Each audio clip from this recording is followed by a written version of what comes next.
Yes speaking. What? My God, Kasim తప్పించుకున్నాడా?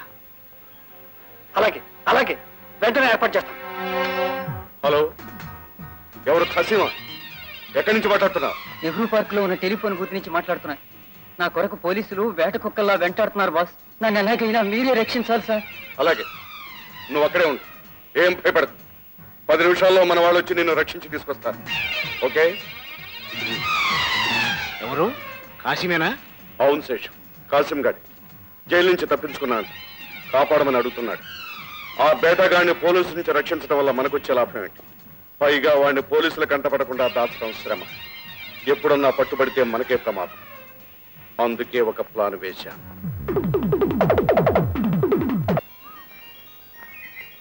ఇట్లు నీ ప్రియమైన గోపాల్. చదివేశానమ్మా, చదివేశాను. ఉత్తరం చదివేశాను. నీ రహస్యం తెలిసిపోయింది. ఇప్పుడు చెప్పమ్మా, ఎవరా గోపాల్? ఏం చేస్తూ ఉంటాడు? హోటల్లో మేనేజర్ గా పనిచేస్తున్నాడు అన్నయ్య. మంచి ఉద్యోగమే. గుడ్. అయితే ఆలస్యం ఎందుకమ్మా? అర్జెంటుగా పందిరేయించి 10 మందిని పిలిపించి ఒప్పందం పెడితే సరిపోతుంది. కానీ సత్యం అన్నయ్యకి ఈ విషయం చెప్పడానికి నాకు భయంగా ఉందన్నయ్య. చూడు చెల్లెమ్మా, ఆ అన్నయ్యతో చెప్పడానికి భయం అయితే ఈ అన్నయ్య ఉన్నాడుగా. బ్రదర్ ని వెంటనే పిలిపించి, చూడు బ్రదర్, మన చెల్లెమ్మ ఒక అబ్బాయిని ప్రేమిస్తుందట, తప్పకుండా పెళ్లి చెయ్యి అని చెప్పి ఒప్పించే బాధ్యత నాది. ఓకే, వెళ్ళి అర్జెంటుగా తీసుకురామా, నేను చూస్తాను. ఇప్పుడా?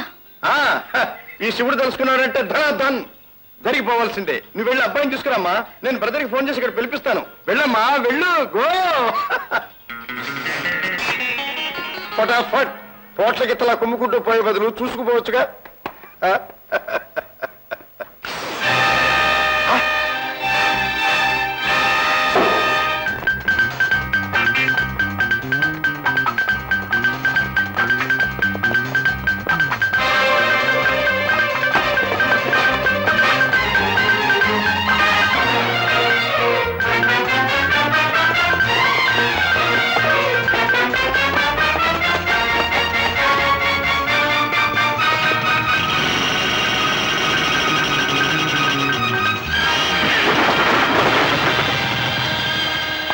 శివుడి నుంచి రా నువ్వు తప్పించుకునేది. కంగ్రాచులేషన్స్ శివ. నేరస్తుని పట్టుకోవడంలో నువ్వు అనుక్షణం చట్టానికి సాయపడు. చూడు, రేపు కోర్టులో ఇతర హంతకుడు నువ్వు సాక్ష్యం చెప్పాలి. ఓకే. మా పోలీసుల తరఫున ముఖ్య సాక్షివి నువ్వే. తప్పకుండా చెప్తాను. తమ్ముడు లాంటి నువ్వు ఏం చెప్పినా చేస్తాను. అంతేకాదు, ఒక నిండు ప్రాణం తీసిన వాడి జన్మంతా జైల్లో ఉండాలి. తప్పకుండా సాక్ష్యం చెప్తాను.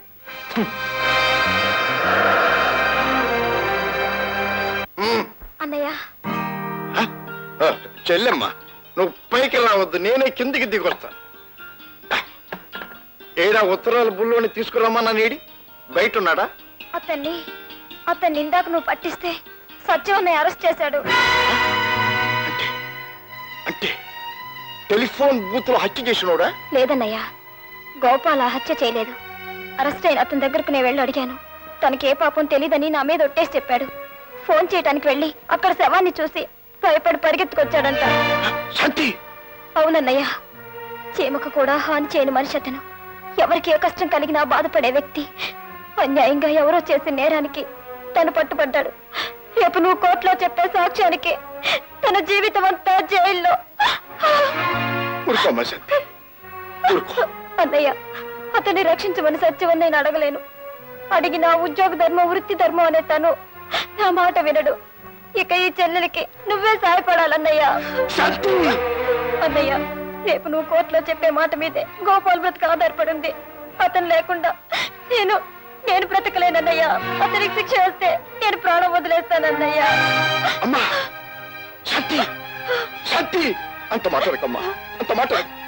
అన్నయ్య, నిజంగా నేను నీ చెల్లెలు కాకపోయినా నీలో నా అన్నం చూసుకుంటున్నాను.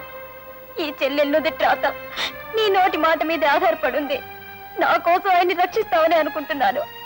ఈ విషయం నీ మనసులో ఉంచుకోమని వేడుకుంటున్నాను. నా జీవితం ఏమవ్వాలో నువ్వే నిర్ణయించన్నయ్యా.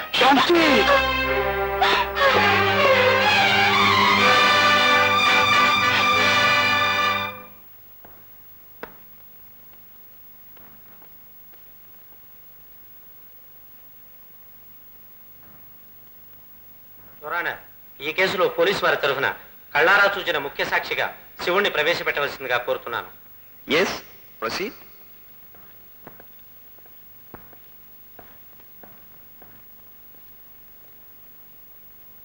మిస్టర్ శివ, ఈ కేసంతటికి ఒకే ఒక అతి ముఖ్యమైన సాక్షివి నువ్వేనని ఇన్స్పెక్టర్ సత్యం తెలియజేశారు. ఈ సాక్ష్యం మీదనే ఈ కేసు ఆధారపడి ఉంటుందనే సంగతి కూడా నీకు బాగా తెలుసు. కాబట్టి అడిగిన దానికి సూటిగా జవాబివ్వు. హత్య జరిగిన కొద్ది క్షణాల్లోనే నువ్వు ఆ టెలిఫోన్ దగ్గరికి వెళ్ళావు, అవునా? అవును. ఆ బూతులో నుంచి ఒక వ్యక్తి కంగారుగా బయటకు వచ్చి నిన్ను ఢీకొని పరిగెత్తుకుని వెళ్ళిపోయాడు, అవునా? అవును. ఆ వ్యక్తి నేరం చేసిన వాళ్ళ కంగారుతోనూ భయంతోనూ ఉన్నాడు, అవునా? అవును. ఫోన్లో నిలబడ్డ ఈ ముద్దాయి ఆ వ్యక్తి, అవునా కాదా?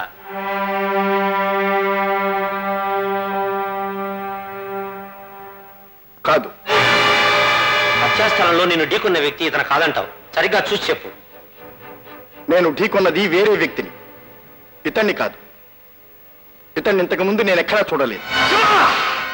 ఏమిటి ఏమిటి మాట్లాడేది? అతన్ని చూడడం, వెంటబడ్డం, పట్టుకోవడం, నాకు అప్పచెప్పడం అన్ని మర్చిపోయినట్టు మాట్లాడతావే? ఎందుకు ఎందుకు అబద్ధం ఆడుతున్నావు? ఆర్డర్. ఇన్స్పెక్టర్, కోర్టు రూల్స్ కు వ్యతిరేకంగా అలా ఆవేశపడి మీరు మాట్లాడకూడదు. మిస్టర్ శివ, మీరు ఈ ముద్దాయిని ఎప్పుడూ ఎక్కడా చూడలేదంటారు. అవును, అతన్ని ఇంతకు ముందు నేను ఎక్కడా చూడలేదు. మిస్టర్ పబ్లిక్ ప్రాసిక్యూటర్, ఇంకా సాక్షులు ఎవరైనా ఉన్నారా? ప్రాసిక్యూషన్ వారు ముద్దాయి గోపాల్ నేరస్తుడిగా ఏ ఆధారాలు ఏ సాక్ష్యాలు ప్రవేశపెట్టలేకపోవడం వలన అతన్ని నిర్దోషిగా నిర్ణయించి విడుదల చేస్తున్నాం. మిస్టర్ సత్యం, సవ్యమైన సాక్ష్యాధారాలు లేకుండా ఎవరినో ఒకరిని పట్టుకుని నేరస్తుడంటూ కోర్టుకు తీసుకురావడం పొరపాటు. మీ వంటి బాధ్యత గల ఆఫీసర్ ఇక ముందు ఇటువంటి పొరపాట్లు చేయరని ఆశిస్తున్నాం.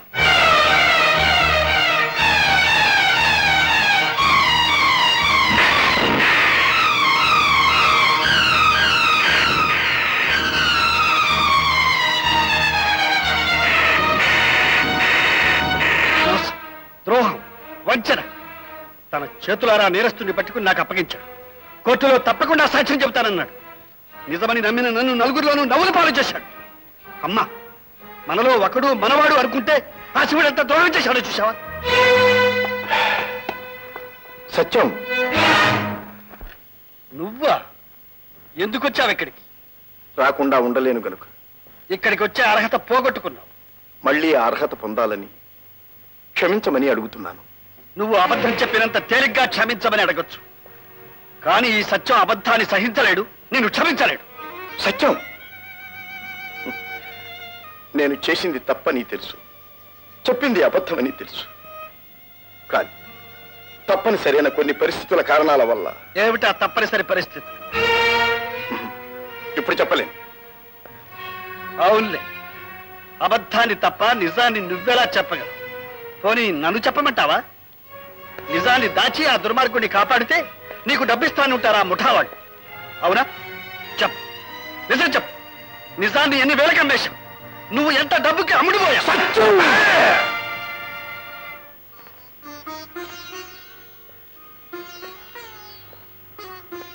ఈ శివుడు డబ్బు లేనివాడు కావచ్చు, నీతి లేనివాడు మాత్రం కాదు. నేను అమ్ముడు పోయింది ప్రేమ కోసం, అబద్ధం చెప్పింది మమత కోసం. ప్రేమ, మమత, తల్లి చెల్లి తోడు నీడ ఏ బంధము లేని ఒంటరివాడి వదు. ప్రేమ గురించి మమత గురించి నీకేం తెలుసు?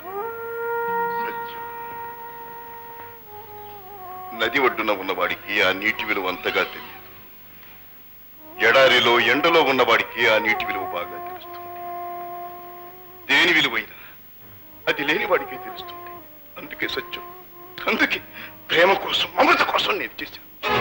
శివ, నీకు ప్రేమ మమత గొప్పవైతే నాకన్నింటికంటే గొప్పది నా వృత్తి. అదే నా దైవం.